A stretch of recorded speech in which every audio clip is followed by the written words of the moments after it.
Good afternoon, everyone. My name again is Charles Rather, Managing Partner at Am Law Group. If you enjoy our videos, love it if you'd leave a like for this video, even subscribe to our videos so you can get all the updated content as we release it on all issues related to business immigration to the U.S. Today, we wanted to talk about what to do if you're laid off from your job and you've got an L-1 visa, for example. What are your options for staying in the U.S.? Well, the thing is that with the L-1 visa, you're tied literally to your employer. So if for whatever reason there's a separation with the employer, they fire you, the company closes, whatever, you lose the basis for that visa. Now, hopefully you get a little bit of a heads up regarding when this might happen. And so that would give you some time to make a transition. The worst thing that could happen is they kind of put you before the fact. They say, look, sorry, tomorrow we're letting you go. Your status is going to cancel as of tomorrow, and boom, you have no options. That's probably the absolute worst thing that could happen. Hopefully you're going to have a little bit of advance notice. So what are the options? I'll start in the order of the options that are maybe the easiest but are the least beneficial long term. So what you can do with the least amount of advance warning to at least maybe stay in the U.S. while you look at other options. And then we'll look at some of the more complicated ones that might require more time, but they would give you better benefit over the long term. So the first option generally, now again, I'm not giving you specific legal advice. Here's a disclaimer from the lawyers, right? But I'm giving you just general observations. Again, you need to speak with an experienced attorney to go through the specifics of your case. First thing is, let's say you have very little heads up, you don't have time to find any other kind of employment options. I would say best thing is try to file for what's called a change of status to a tourist visa, or to a tourist status actually. So you're in your L1, you know, hey, in 2 weeks they're going to let me go, my status is going to terminate at that point. What you really want to do at that point is to file for a change of status to a tourist status, or possibly if you're interested in going back to school, or it's a possibility, maybe F1 status. Those are relatively easy to get together in a short period of time, especially the tourist status. There's really not too much paperwork involved, and you're just going to say, you know, hey, I need to move over to tourist status, and as long as you get the paperwork filed before you're separated from your employer, when your status as an L1 holder ends, you're okay, because the tourist change of status, or even a student's change of status, takes quite a few months, but as long as you file it before your current status ends, you're okay to stay here legally until a decision is made. Now, tourist status is kind of nice. Okay, well, it gives you 6 months, you can't work, you can't do much here, but you can stay here. There's probably better options that would be of more interest to our clients out there. Other options would be possibly maybe an H-1B, but again, you're limited with H-1B if you're looking to get hired by a typical commercial for-profit entity.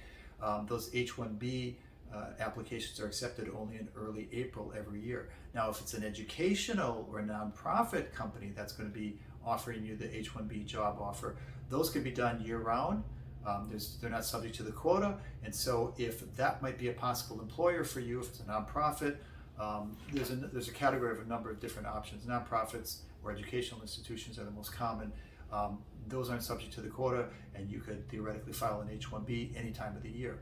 You could also possibly try to find another L1 position, but that's probably unlikely because, again, one of the prerequisites for an L1 is that you had worked overseas for the affiliated company overseas, so you probably wouldn't qualify for another L1 with another company or another employer, unless you're hopping jobs a lot, which is possible, but probably unlikely. Other options might be, if you're looking at green card options, you could then consider possibly, possibly an EB-1A, or maybe what might be more likely is an NIW, National Interest Waiver. If you don't know what an NIW is or EB-1A, check out some of our other videos on our channel, because we go into those topics in more detail, especially NIW. National Interest Waiver applications have taken off in the last year or so. A lot of applicants from a lot of countries. In 2 words, I would say you just need to show that you're a very experienced professional in your field, and that your endeavor, your work that you're involved in the U.S. would have some national benefit or benefit for the national interests of the United States. Now, you can kind of get creative sometimes what qualifies as a national interest.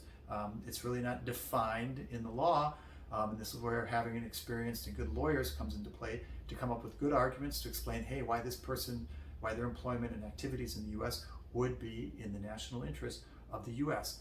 And actually, I would say, assuming you could meet the criteria for the NIW or maybe the EB-1A. EB-1A is somewhat similar. You have to show maybe higher levels of achievement and criteria to qualify for the green card. But in both of those cases, you can be out of status in the U.S. up to 180 days and still be able to adjust your status. So again, let's say worst case scenario, your boss comes in today and says, sorry, you're fired, your L-1 is going to be terminated as of tomorrow. What do? Yeah, you don't have time to file a tourist change of status. You have no other potential employers. So with an EB-1A or an NIW, you're able to get a green card without having an employer. So you're not linked or you're not limited by having an employer. And on top of it, you can be out of status for up to nearly 6 months and still stay in the U.S. and adjust your status here. So that's really a great loophole that some of our clients are able to take advantage of. And so if you could meet the criteria for an NIW, again, talk to an experienced immigration attorney, such as yours truly, to get details and get a consultation as to whether you would qualify. Even if we take time to file for your visa, you're here out of status up to 180 days, you could still qualify and stay here under that adjustment of status petition. For more information or details, or even better yet, sign up for a consultation with us to get an individualized overview and consultation about your particular situation. Contact us for a consult, and we'd love to talk with you.